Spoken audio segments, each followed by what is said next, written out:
하나님의 말씀 에베소서 2장 보겠습니다. 하나님의 말씀 에베소서 2장입니다. 20절에서 22절까지입니다. 에베소서 2장 20절 제가 공독합니다. 너희는 사도들과 선지자들의 터 위에 세우심을 입은 자라. 그 안에서 거민마다 서로 연결하여 주 안에서 성전이 되어가고 22절 너희도 성령 안에서 하나님의 거하실 처소가 되기 위하여 예수 안에서 함께 지어져 가느니라. 아멘. 오늘은 우리가 구원론에 대해서 신학교에서 배웠던 그 칼빈의 구원론 5대 교리가 있어요. 그 아르미니안주의의 구원론 5대 교리가 있어요. 아르미니안주의의 구원론은 주로 감리교회에서 채택을 하죠. 칼빈의 구원론은 거의 이제 장로교입니다. 장로교에서 채택을 하는데 오늘 이 칼빈의 5대 교리와 성경에서 말씀하시는 바울 사도가 우리에게 전해주시는 구원론과 어떻게 다르며 어떤 것이 참인지를 구분하기 위해서 제가 이 말씀을 준비했습니다. 첫 번째 칼빈의 5대 교리의 제 첫 번째는 전적 타락입니다. Total Depravity, 전적 타락입니다.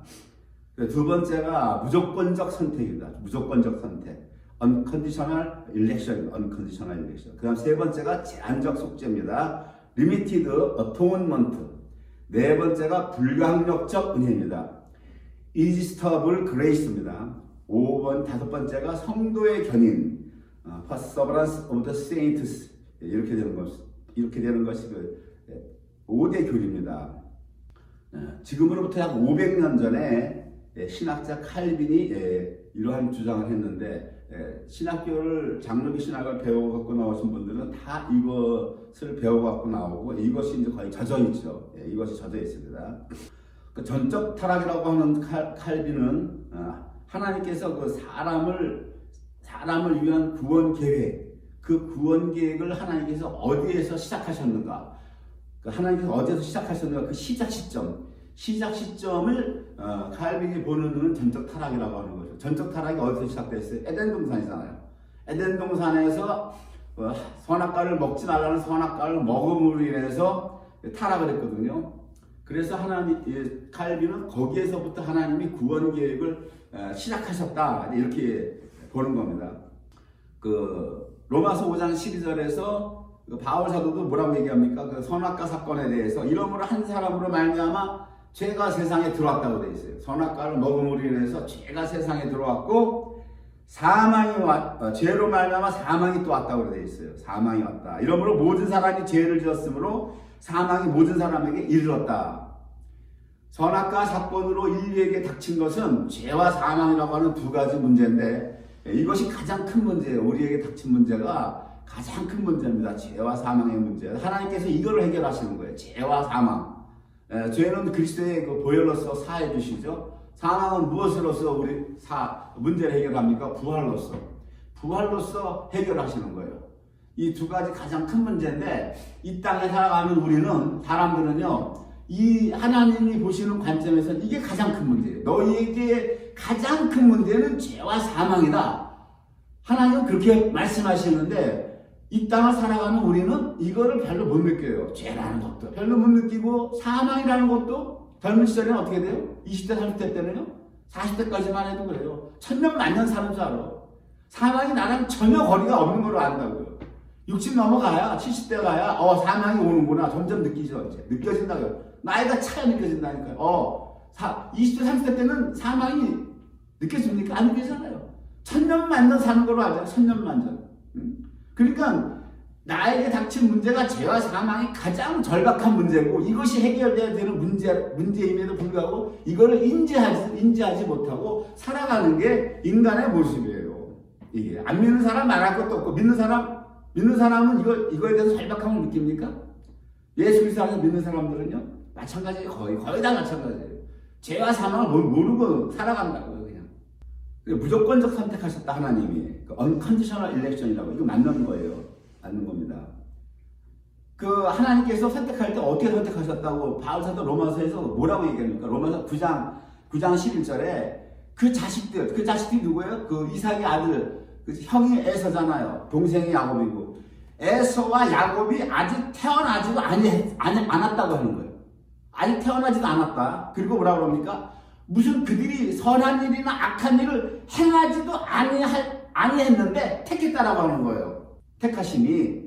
그 택하심을 따라 되는 하나님의 뜻이 행위로 말미암지 않고 오직 부르시는 이에게로 말미암아 서게 하려 하사 리브가에게 이르시되 큰 자가 어린 자를 섬기리라 하셨나니. 그러니까 택함이 태어나기도 전에 그들이 무슨 어떤 선이나 악을 행하지도 않았는데 택했다. 그래서 이것이 그 무조건적 선택이다. 무조건적 선택. 영어로 unconditional. 그들이 뭐 나쁜 짓을 했으니까, 너는 나쁜 짓을 했으니까 내가 안 택할 거야. 너는 뭐 좋은 일을 했으니까 내가 택할 거야. 이런 게 아니라는 거예요. 태어나기도 전에 그들이 어떤 선을 행하지도 악을 행하기도 전에 이미 하나님께서 택하셨는데, 그 이유는 오직 택하심이 부르시는 하나님에게로 말미암아 있게 하려 하사 택하셨다라는 것입니다. 제한적 속죄입니다. Limited Atonement. 예수님의 피는, 예수님이 십자가에서 흘리신 피는 모든 인류에게 적용되는 것이 아니고 그 예수님을 믿는 자들에게만 적용이 된다. 그래서 예수님의 보혈의 공로는 제한된 속죄다. 제한된 속죄라고 하는 거예요. 이거 틀립니까 맞습니까? 이것도 맞는 말입니다. 성경에 보면 사도행전 13장 48절에 보면 바울 사도가 1차 선교여행 가서 복음을 전하실 때 이방인들이 듣고 기뻐하여 하나님의 말씀을 찬송하며 영생을 주시기로 작정된 자는 다 믿더라 그래요. 영생을 주시기로 작정된 자는 다 믿더라. 그러면 우리가 이 작정된, 예정된 이거를 잘 못 받아들이기 쉬운데 성경은 이것이 하나님의 예정이라고 하는 거예요. 영생을 주시기로 한 것도 하나님의 예정 가운데 있다라고 하는 겁니다. 이것이 그 인본주의의 사상에 잡힌 사람은 이거 이해하기 힘들어요. 이것은 어떻게 이해되냐면 하나님의 주권을 인정할 때 이게 받아들여지는 거예요. 하나님의 주권. 하나님의 주권은 뭡니까? 이 우주 만물을 창조하신 하나님이 주권이 하나님에게 있다라고 하는 거예요. 사람에게 있지 않다라고 하는 거예요. 인간을 구원하기 위한 예정이 하나님에게서 예정하셨다는 것을 나는 못 받아들이겠다고 하는 사람들은 주권이 자기에게 있는 거예요. 주권이 자기에게 있다고요. 인간은 뭐예요? 인간은 혼돈과 공허와 흑암 덩어리잖아요. 죽은 흙덩어리가 무슨 주권이 있냐고요, 우리가. 그러니까 그걸 하나님의 주권을 인정하지 못하겠다고 하는 사람은 아직 모르는 거예요. 아직. 그 뭐가 뭔지 모르는 거예요. 동서남북을 모르는 사람들이 하나님의 예정을 받아들이지 못한다고요. 내가 깨진 사람들, 내가 철저하게 바닥에 끼어진 사람들이 비로소 하나님의 주권을 받아들인다고요. 천지 창조를 하신 하나님만이, 전지전능하신 하나님만이 주권이 있다라고. 그 주권이라는 건 뭐예요? 하나님 하시고 싶은 대로 하시겠다는 거예요. 내 마음대로 하는 게 주권이잖아요. 우리가 인생을 살면서도 내가 내 마음대로 살죠. 왜 그래요? 내게 주권이 있기 때문에 하나님이 나에게 어떤 인생을 허락하셨단 말이에요. 인생을 허락하셨기 때문에 내 마음대로 살아가는 내 인생을 살아가는 그 범위 내에서, 그 카테고리 안에서는 내가 내 마음대로 살아가잖아요. 그거 뭐예요? 내 주권이라면 내 주권. 그것이 죄악이 되든 뭐가 됐든 간에 방종이 됐든 순종이 됐든 내 주권이란 말이에요. 하나님이 그 부분을 타치 않았습니다 말이죠. 안 건드린단 말이에요. 예를 들어서. 그러니까 하나님께서 모든 것을 하나님 마음대로 하시는 거예요. 근데 성경에서 바울사도는 뭐래요? 하나님께서 마음대로 하시는 그 주권이 성경에서 뭐라냐면 하나님이 기뻐하시는 뜻이라는 거예요. 하나님은 기뻐하시지 않는 건 행하지 않는다라고 하는 거예요. 그 때문에 모든 것은 하나님께서 다 기뻐하시는 뜻 가운데 이루어진다라고 하는 거예요. 하나님이 기뻐하시는 뜻 가운데에서. 그것이 하나님의 주권이라는 거예요. 하나님이 기뻐하지 아니하는 것을 행하시는 게 없다라고 하는 겁니다. 사도행전 18장 9절 10절에 보면 이렇게 되어 있어요. 밤에, 이제 1차 선교지죠. 고린도에서 있던 일인데, 밤에 주께서 환상 가운데 바울에게 나타나셔서 말씀을 하세요. 환상 가운데서. 이런 거 다 그대로 믿어야 됩니다. 성경에 있는 거. 환상, 이런 거. 이 머리 신학으로 꽉 잡힌 사람들은 오늘 뭐 환상 이런 거 얘기하면 전부 다 받아들이질 않고, 이단 3단으로 보는데 참 큰 문제라고. 그런 사람, 그런 목회자가 언제 깨집니까 도대체? 언제 깨지냐고요? 사도행전에 뭐라고 그래? 예수님이 밤에 주님께 환상으로 나타났다고 얘기하잖아요. 그대로 믿는 거예요. 따따붙다 할 거 없다니까요. 성경 말씀에. 오늘날에도 주님께서 환상으로 말씀하시는 사람들이 있다고요. 주님 마음이라는 거예요. 주님 마음대로. 주님 주권이라는 겁니다. 뭐라고 말씀하세요? 두려워하지 말고 잠잠하지 말고 말하라. 내가 너와 함께 있기 때문에 아무 사람도 너를 대적하여 해롭게 할 자가 없을 것이니 이는 이성 중에 내 백성이 많음이라 하더라. 이 고린도 그 성 안에 모든 사람이 다 주님의 백성이 아니라고 하는 거예요. 주님이 뭐라고 말했어요? 그 성 안에 내 백성이 많이 있다라고 하는 거예요. 구원받아서 건질 자들이 많이 있다. 그러니까 잠잠하지 말고 두려워하지 말고 계속 전하라. 그러니까 뭐예요? 지금 제한적 속죄가 맞다라고 하는 것입니다. 건질 자도 주님이 택했다라고 하는 거예요. 그래 불가항력적 은혜죠. 불가항력적 은혜. 이건 무슨 얘기냐면 하나님이 어떠한 그 은혜를 베풀었을 때, 그 사람에게 은혜를 베풀었을 때에 사람은 이거를 거부하지 못하고 뿌리치지 못하고 그 불가항력적으로 그 은혜를 받아들일 수밖에 없다라고 하는 것이 불가항력적 은혜예요. 사도행전 9장 보면 사울이 다메섹에서 지금 예수 믿는 사람들을 마지막으로 그 공문을 받아가지고 다 체포하러 가잖아요. 갈 때 주님이 나타나요. 그죠? 예수님이 빛과 빛으로 나타나셔서 사울아 사울하고 부르죠. 주님이 빛으로 임하셔서 만나줄 때 사울이 그 자리에서 꼬꾸라집니다. 꼬꾸라진 사울의 첫 마디가 뭐예요? 주여 니시옵니까? 그죠? 살기가 등등했던 사울이 그냥 꼬꾸라지는 거예요. 주님의 은혜가 임하면 그 불가항력적이 아무도 거부할 수 없다라고 하는 거예요. 이것도 맞는 겁니다. 성도의 견인이라고 하는 것은 하나님이 성도를 끝까지 견인하셔서 결국 천국에 이르게 하신다라는 이런 뜻이에요. 시편 23편 3절에 다윗이 뭐라고 고백합니까? 내 영혼을 소생시키시고 자기 이름을 위하여 의의 길로 인도하시는도다. 자기의 이름을 위하여. 하나님이 다윗을 하나님의 이름을 위하여 의의 길로 인도하시는도다. 이거를 고백해요. 의의 길로 인도하시는 자체가 뭡니까? 견인이라고 하는 거예요. 견인. 그래서 사무엘을 쭉 읽어보면 하나님께서 다윗을 끝까지 인도하세요. 특히 그 밧세바 사건 이후 밧세바를 취하고 그 남편 우리아를 죽이는 그 악행을 저지르고 나서 하나님이 어떻게 인도하십니까? 견인은 어떻게 하세요? 압살롬이 반란을 일으키게 하잖아요. 반란을 일으켜가지고 칼로 자기 아들이 반란을 일으켜서 그 자기 아들 칼에 도망다니잖아요. 그 모든 일련의 과정들이 다 하나님이 견인하는 거란 말이에요. 왜요? 다윗이 그 죄악을 버리게 하기 위해서, 그 악을 버리게 하기 위해서 하나님께서 다윗을 계속 의의 길로 인도하시는 거예요. 나에게 주님이 선을 베푸시나 나에게 고난을 베푸시나 그 모든 내 인생에 펼쳐지는 것은 하나님이 우리를 견인하시는 거다. 이렇게 생각하면 딱 맞는 거예요. 그게 맞는 거란 말이죠. 베드로에게 뭐라고 그랬습니까? 누가복음 22장에 보면 이런 말씀을 해요. 주님이 시몬아 시몬아 보라 사단이 밀가부를 타려고 너희를 청구했으나 내가 너를 위하여 네 믿음이 떨어지지 않기를 기도하였노니 너는 돌이킨 후에 네 형제를 굳게 하라. 베드로가 말하되 주여 내가 주와 함께 감옥에도 죽는 데에도 가기를 준비하였나이다. 가라사대 베드로야 내가 네게 말하노니 오늘 닭울기 전에 내가 3번 나를 모른다고 부인하리라 하시니라. 베드로는 주님이 감옥 가는 데에도 주님이 죽는 데에도 내가 함께 하기를 뭐라고 얘기해요? 떳떳하게 아주 자랑스럽게 준비했다는 준비. 네? 준비 다 마쳤다라고 하는 거예요. 근데 주님이 뭐라고 그래요? 닭울기 전에 네가 나 3번 부인해. 뭘 준비했어? 준비하긴 뭘 준비했다는 거야 네가? 응? 그래서 내가 아버지께 기도했다는 거예요. 너를 위해서 네 믿음이 떨어지지 않게 내가 기도했다. 예수님도 12 제자를 견인했다라고 하는 겁니다. 견인의 교리가 맞아요. 근데 칼빈의 교리가 어디에서 잘못됐냐면 전적 타락이라고 하는 여기에서 잘못된 겁니다. 하나님이 사람의 구원을 하기로 시작하신 것이 어디에서 시작했느냐? 이것이 에덴 동산에서 칼빈은 보고 있는데 바울 사도는 에베소서 1장 4절에 뭐라고 그럽니까? 창세전에 그리스도 안에서 우리를 택했다라고 그러는 거예요. 즉 칼빈은 스타트를 에덴 동산으로 보고 있는데 바울 사도는 에덴 동산이 아니라 창세전이니까 천지 창조하기 전이니까 뭐예요? 사람도 태어나지 않았잖아요. 사람도 아직 지어지지도 않았단 말이에요. 그죠?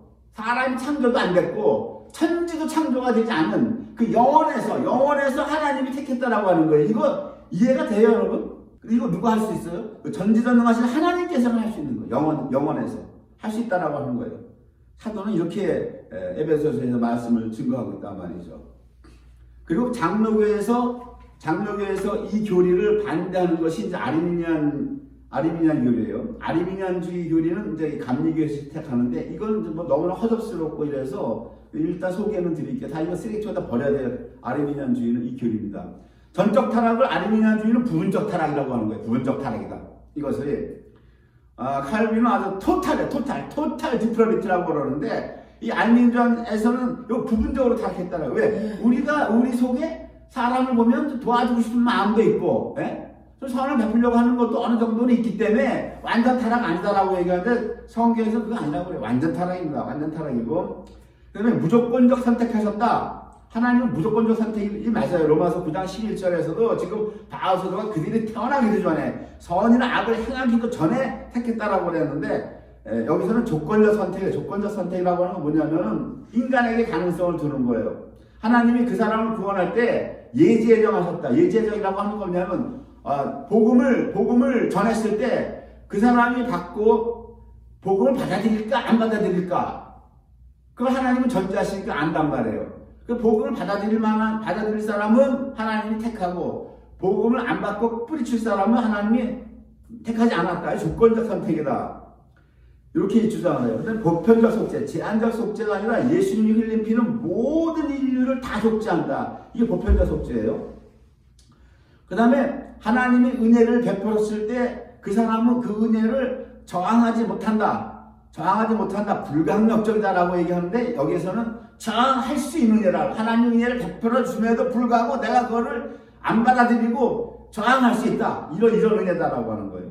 그 다음에 또 뭡니까? 성도의 견인. 주님은 우리를 이끌고 가신단 말이에요. 끝까지 자기의 이름을 위하여 의의 길로 인도하시는다. 시편 23편 3절에 다윗이 그걸 고백하죠. 다윗이 그걸 깨달은 거예요. 밧세바 사건 이후에 하나님이 그렇게 압살롬의 반란과 세바의 난과 온갖 고난으로 자기를 이끌어가는 것을 다윗이 깨달았어요. 하나님이 하나님의 이름을 위하여 여호와의 이름을 위하여 나를 의의 길로 인도하는구나. 그걸 깨달았단 말이에요. 그 시편 23편이 그냥 지어지는 게 아니에요. 시편 23편이 다윗이 젊었을 때 지은 게 아니란 말이에요. 다윗이 나이가 많아서 인생을 다 사는 다음에 지은 거란 말이죠. 견인한다 라고 얘기했는데 이 아리미니안주의에서는 하나님이 견인을 한다 하더라도 하나님이 견인을 설령 한다 하더라도 인간은 거기에 불순종해서 그 견인하는 은혜를 상실할 수가 있다. 이렇게 주장하는 거예요. 그러니까 이 아리미니안주의의 주장은 칼빈주의 5대 교리를 조목조목 전부 반대하는 거예요.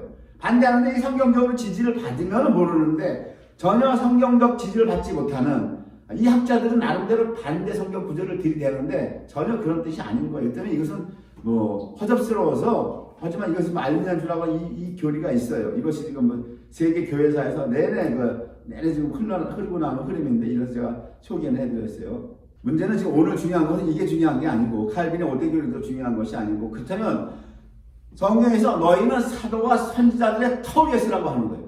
그리고 사도와 선지자들의 사도가 전해준 복음은 무엇이냐는 얘기예요. 사도가 전해준 것은 지금 칼빈이 본 것은 하나님의 택하심을 어디에서 봤냐면 이 500년 전에 종교개혁 중세 암흑 시대였죠. 중세 암흑 성경이 봉해진 상태예요. 로마 카톨릭에서 성경을 누구나 못 읽게 했잖아요. 그 신부들만 교황만 봤단 말이에요.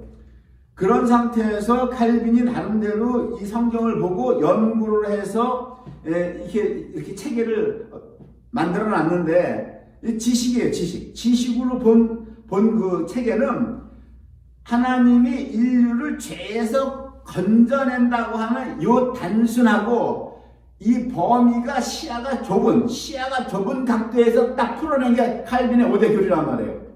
제한적 속죄라든지 여기 지금 토탈 디프로비티 전적 타락이라든지 이런 모든 5개 교리를 우리가 살펴보면 칼빈의 주장이 그냥 단순히 하나님이 죄에서 건져내기 위한 요 교리예요. 지식은 그거라고요. 근데 지금 사도는 에베소서 1장 1절에서부터 12절까지 풀어내는데 사도는 지식이 아니라 하나님으로부터 하늘로부터 계시를 받아서 한 번에 쭉 풀어낸다고요. 시원스럽게. 이걸 잘 보셔야 되는 거예요. 사도는 지금 하나님이 우리를 뭐 죄에서 건져내는 이런 단순한 그러한 카테고리로 풀지 않고 에베소서 1장에서 보면 너무너무 놀라운 이 계시를 받아서 쭉 풀어내는 거예요. 그래서 주님의 택한 그릇이에요. 예수님이 직접 그러잖아요. 너는 다메섹에서 뭐라고 너는 나의 택한 그릇이라고 그러잖아요. 네가 나를 이방으로 전한다. 내 이름을 위하여 네가 얼마나 많은 고난을 받아야 할 것을 내가 보이겠다 그러잖아요. 그러니까 지식으로 전하는 것과 위에서부터 하늘에서부터 계시를 받아서 한 번에 쭉 풀어내는 사도의 복음이 어떻게 다른가 한번 보시라고요. 그래서 너희는 사도와 선지자들의 털이 었다라고 하는 거예요.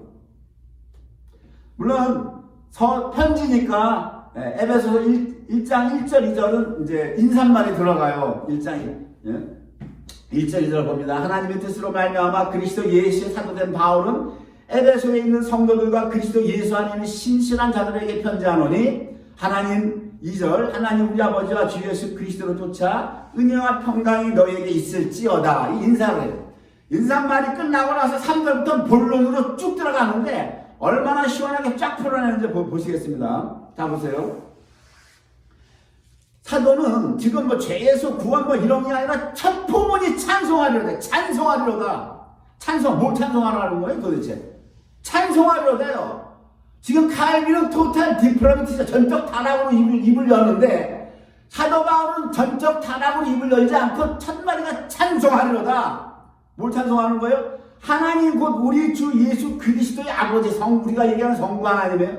성부 하나님께서 그리스도 안 성자죠. 성자 아드님 그리스도 근데 아드님이라고도 안 그러고 예수라고도 안 그러고 이 한 단어를 이게 하늘에서 받은 계시란 말이에요. 계시 그리스도라고 그래. 그리스도 안에서 하늘에 속한 모든 신령한 복으로 우리에게 복 주시래. 아버지는 우리에게 복을 주시는 분인데 그 복을 어떻게 주시냐면 아드님 그리스도 안에서 우리에게 복 주시는 분이라는 거예요. 그래서 찬송하라고 하는 거예요.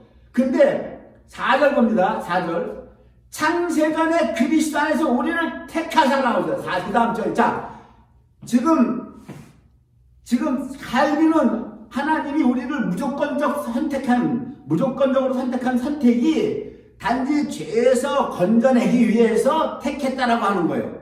죄에서 건져내기 위해서 택했다라고 하는데 바울 사도는 하늘로부터 받은 계시는 죄에서부터 너희를 건지기 위해서 택한 게 아니라 창세전에 천지 창조하기도 전에 사람을 만들기도 전에 우리를 택한 것은 죄에서 건져낸다는 그런 차원이 아니라 아버지께서 예수님 안에서 모든 하늘에 속한 모든 신령한 복으로 우리를 복 주시기 위해서 택했다라고 하는 겁니다.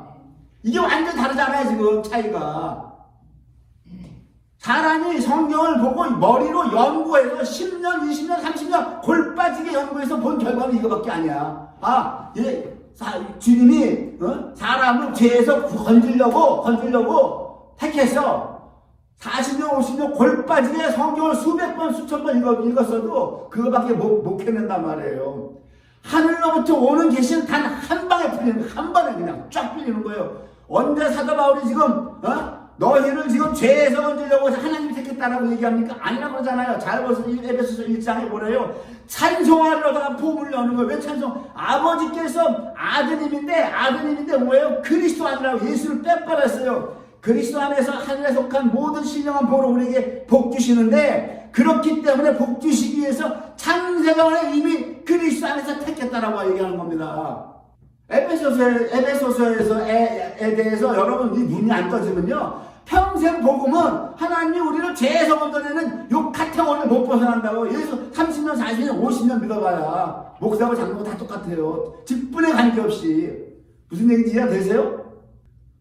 바울 사도는 그래요. 야 너희가 그런 허접스러운 얘기 하지 마라. 하나님 너희들 복 주려고 택한 거야. 복 주려고. 그 복이 어떤 복이냐, 하늘에 속한 모든 신령한 복이라고 딱 얘기를 해요.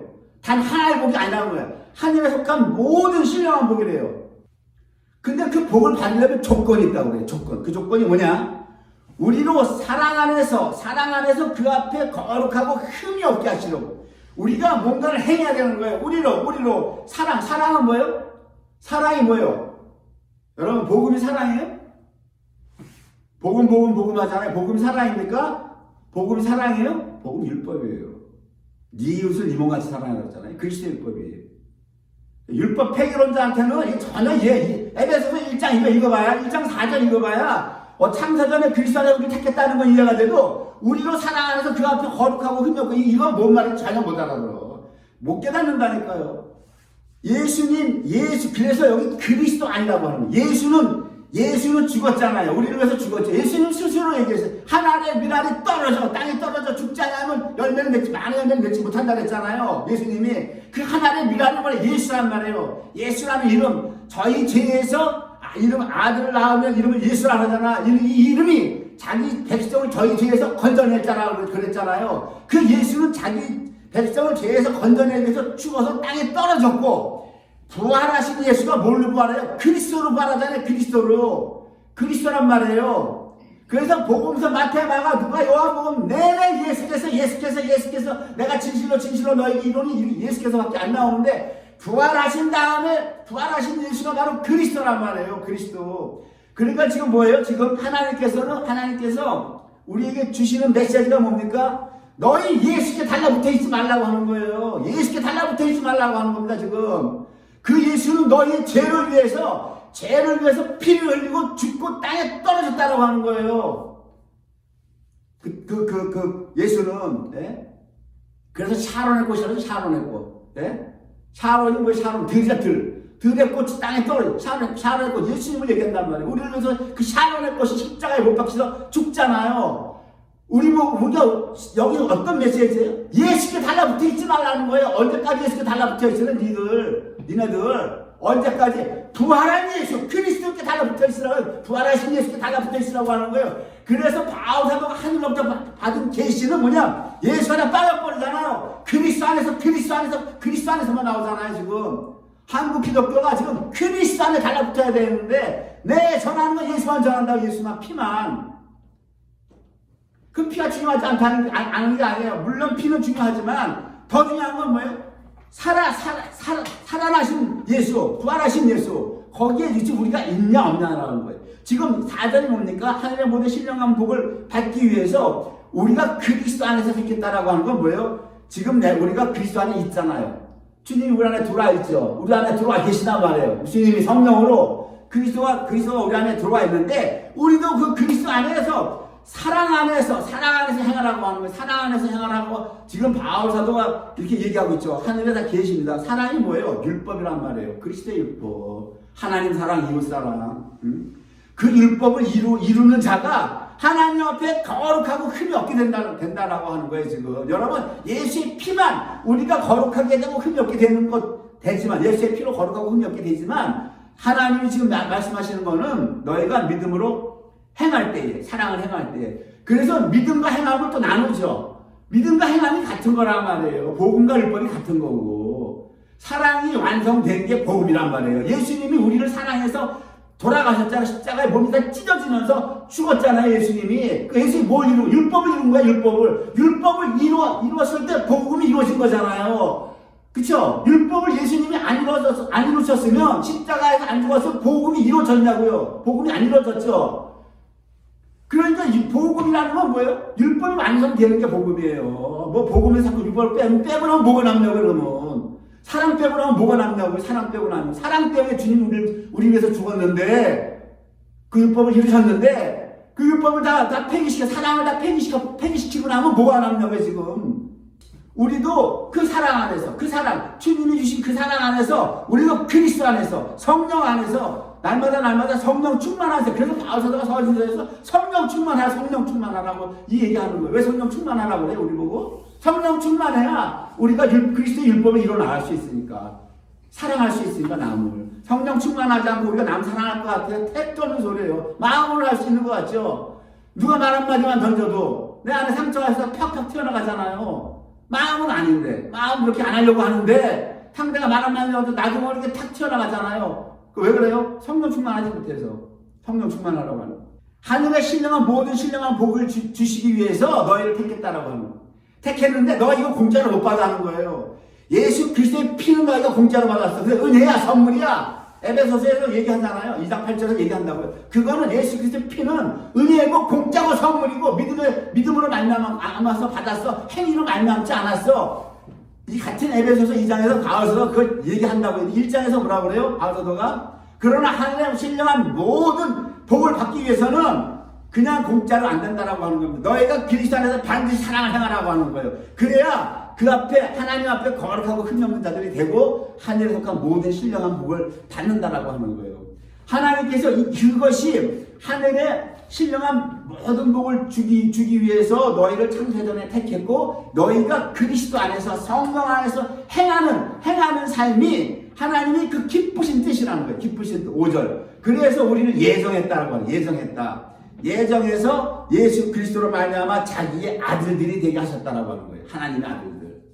하나님의 아들이 어떻게 되는 거예요? 공짜로 돼요? 하나님의 아들들이 되는 건 두 가지예요. 요한복음에서 물론 분명히 얘기했어요. 요한복음에서 영접하는 자 곧 그 이름을 믿는 자들에게는 하나님의 아들이 되는 권세를 주셨다 했어요. 예수의 이름을 믿기만 해도 하나님의 아들이 되는 권세를 주셨다고 되어 있어요.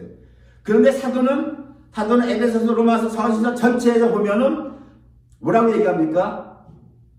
로마서에서도 뭐라고 얘기해요?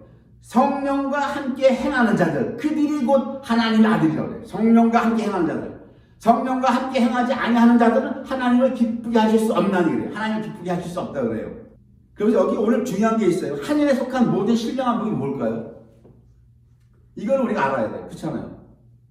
하늘에 속한 신령한 복을 주기 위해서 택했는데 하늘에 속한 신령한 복을 우리가 알아야 되잖아요. 하늘에 속한 신령한 복인데 한 개가 아니에요. 모든 복이에요. 모든 복. 많단 말이에요. 이게 뭡니까? 하늘에 속한 신령한 복. 고린도전서 15장 47절 보면 이렇게 되어 있어요. 첫사람은 땅에서 났으니 흙에 속한 자이거니와 둘째 사람은 하늘에서 나셨느냐. 자, 하늘을 찾아보는 거예요. 49절에 이렇게 되어 있습니다. 우리가 흙에 속한 자의 형상을 입은 것 같이 또한 하늘에 속한 자의 형상을 입으리라. 하늘에 속한 자가 예수님이죠. 하늘의 복이라고 하는 건 뭐예요? 지금 바울 사도에게 하늘의 계시가 하늘의 복이라고 해서 우리에게 주는 복을 하늘이라는 말에 딱 감춰뒀단 말이에요. 은닉시켜뒀다고요. 은닉. 그래서 항상 이 성경의 단어에 숨어 들어가 있어요. 뜻이.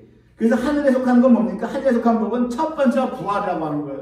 예수님 부활하셨잖아요. 예수님이 부활하셔서 뭐예요? 하늘에 속한 자의 우리가 예수님처럼 부활해서 하늘에 속한 자의 형상을 입으리라.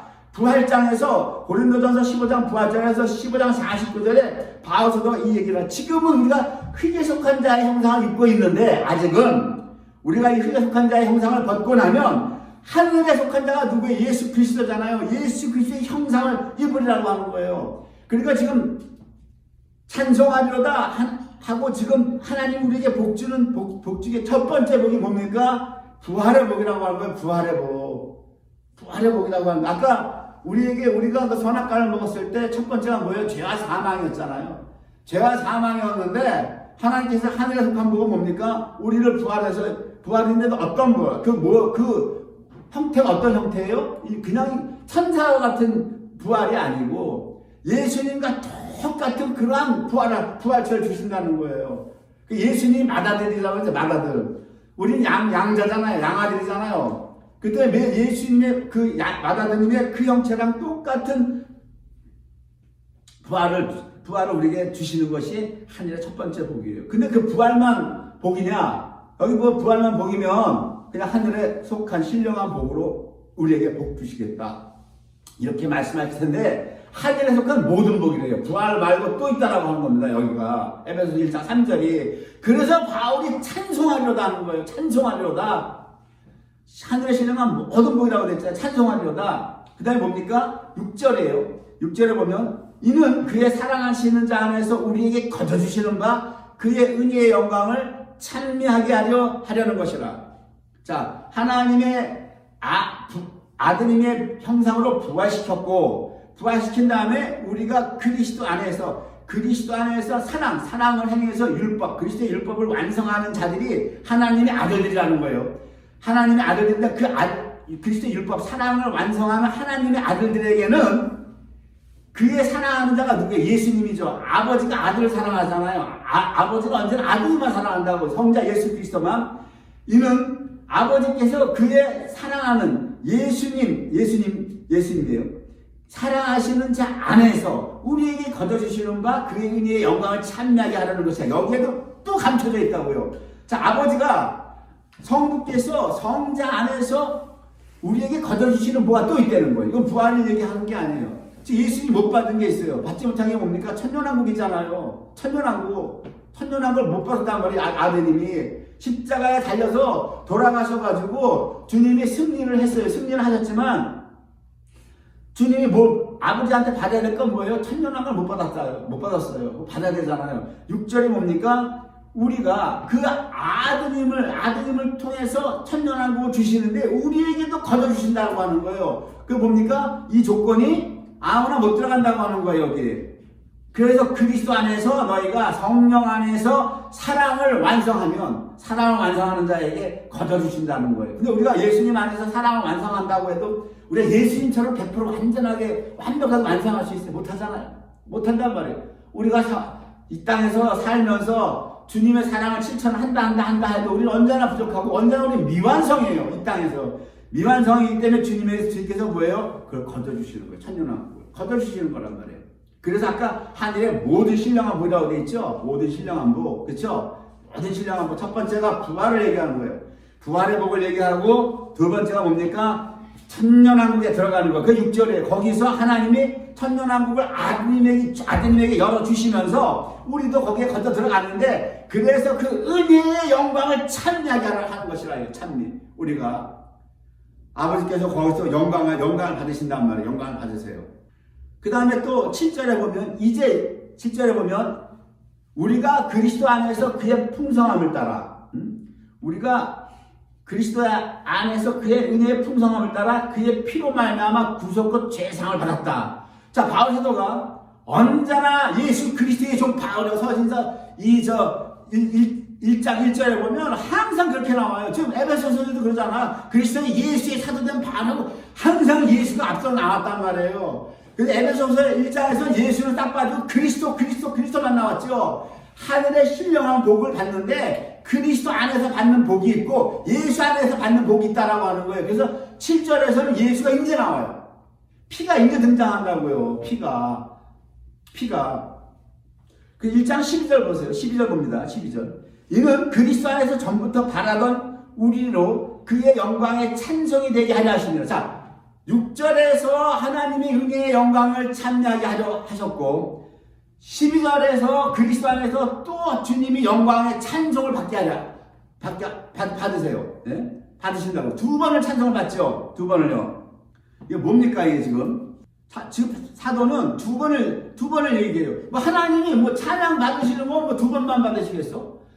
지금도 받으시고 천군 천사한테도 받으시고 날마다 받으시고 수천 번 수만 번 영원토록 받으시는데 왜 여기서 두 번을 여기 기록했냐고요. 이거 하늘의 신령한 복과 관계된 거예요. 하늘의 신령한 복과 관계된 거거든요. 그래서 지금 처음에 그리스도 아니에요. 지금은 우리가 성령 시대잖아요. 신약은 성령 시대란 말이에요. 예수님 부활 승천하시고 나서 성령 시대라 그리스도께서 우리 안에 오셔서 부활하신 그리스도. 그래서 로마서에서 뭐라고 그래요? 그리스도의 영이 없으면 그리스도의 사람이 아니었잖아요. 내가 예수 믿어요? 예수를 믿어봐야 골백년 믿어봐야 내 안에 그리스도의 영이 없으면 그리스도의 사람이 아니라고 바울 사도 로마서에서 딱 잘라 얘기해요. 너 예수 믿냐? 그리스도의 영이 있어 없어? 없으면 그리스도의 사람 아니라고 하는 거예요.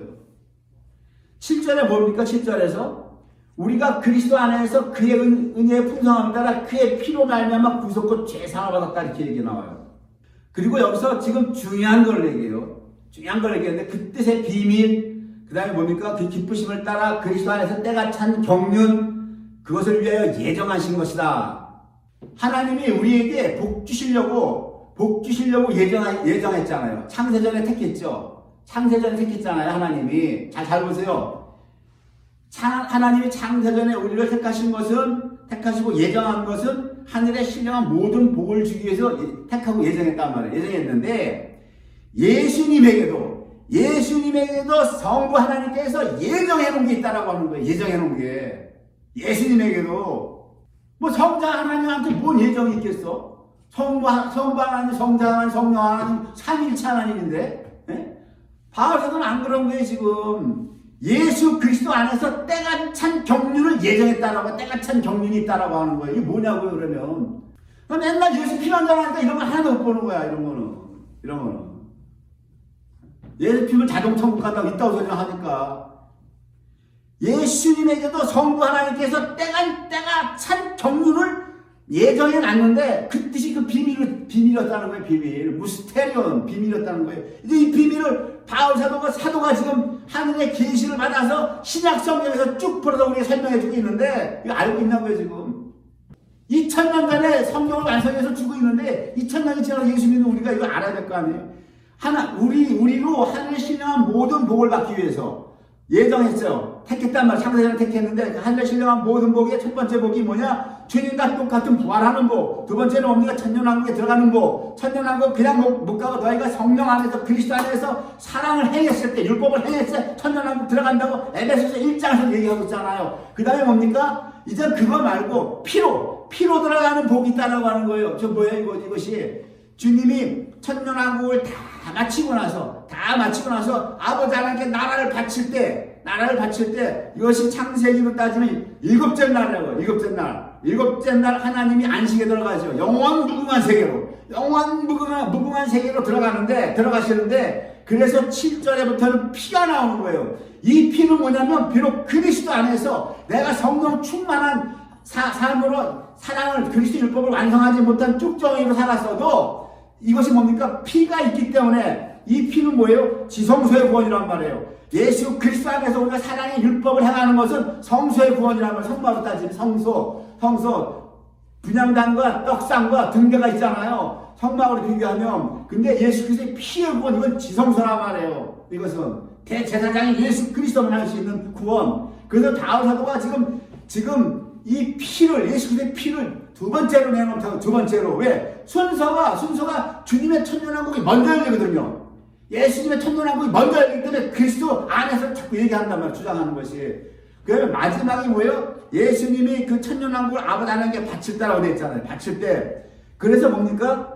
예수님의 때가 찬 경륜. 그건 뭡니까? 예수님에게 하나님이 정해놓은 게 있다는 거예요. 이거 뭐예요? 하늘에 있는 것이나 땅에 있는 것이 다 예수 그리스도 안에서 통일이 되게 하려는 것. 이것이 예수 그리스도 성부 하나님께서 성자 하나님에게 작정해놓은 예정이라고 하는 거예요. 하늘에 있는 것이나 땅에 있는 그 모든 만유가 아드님에게 굴복해야 통일이 되잖아요. 통일된다는 것이. 예수께 통일이 된다는 것. 그 히브리서에서 뭐라고 그래요? 지금 아직 우리가 모든 것들이 예수께 굴복하는 걸 보지 못하고 있다고 그러잖아요. 히브리서 2장에 히브리서 2장을 보면 그렇게 있다고요. 하나님이 굴복하라고 하셨는데도 불구하고 아직 우리가 모든 것들이 예수께 굴복하는 걸 못 보고 있다고 한단 말이에요. 지금 예수께 굴복해요? 예수께 굴복한 모든 사람이 다 예수 믿어야 될 거 아니에요. 예? 예수 믿으라 구원받으라 하면 1원을 넣어서 10원을 달라고 있다고 그냥 팽팽하잖아요. 농담 따먹기로 농담짓거리 하잖아요. 구원받으라면 1원을 더 넣어서 10원 주세요. 있다고 소리 하는 인간들 있죠. 예수께 굴복을 안 하고 있단 말이에요. 아버지는 뭐예요? 모든 것, 하늘의 것, 땅의 것이 다 굴복해서 아드님 안에서 통일되는 것. 이것이 창세전부터 예수님에게 정한 예정이라는 거예요. 이것이 맨날 우리의 구원에만 초점을 맞춰서 보면은 이 성경 안 풀린단 말이에요. 성경이. 그래서 천년왕국 들어가는 거, 그 구원을 뭐라고 그래요? 마태복음 11장 12절에 예수님이 뭐라고 그래요? 세례요한 때부터 지금까지 천국은 침노를 당하노니 침노하는 자가 빼앗느니라 그랬어요. 침노하는 자가. 어떻게 보면 이런 말이야.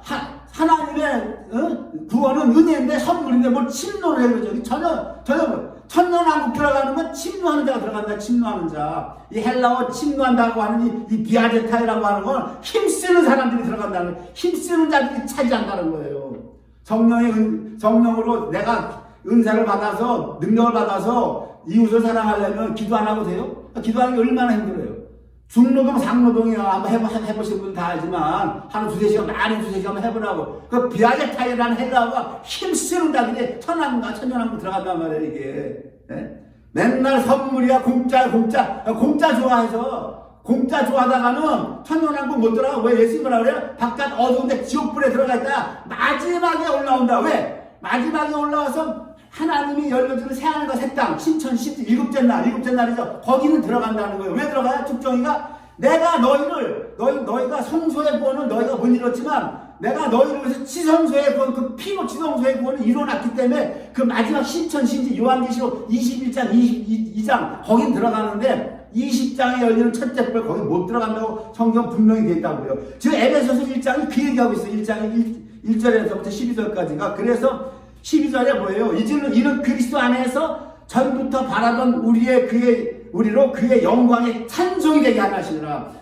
여기서 새 하늘과 새 땅이 열리고 새 예루살렘 성이 열렸을 때 여기서 하나님이 또 한 번 영광을 받는다라고 하는 거예요. 그래서 에베소서에서 은혜의 영광을 찬미하는 것이 6절에 나오고 12절에 나오죠. 6절과 12절에 나오는데 앞에 6절 전에는 그리스도 안에서 붙어있는 자들이 천년왕국 들어가서 그 복을 받고 12절에 하나님이 영광을 또 한 번 찬송받는 건 7절 피가 나오잖아요. 피가 나오죠. 네? 그래서 사도 바울이 우리를 택한 것을 이렇게 찬송하나 이렇게 나와요. 그러니까 바울 사도는 지금 택하심이 전체가 찬송으로 시작하고 복으로 시작하고 하늘에 속한 신령한 복으로 시작하고 쭉 계시로 풀어주고 있다고요.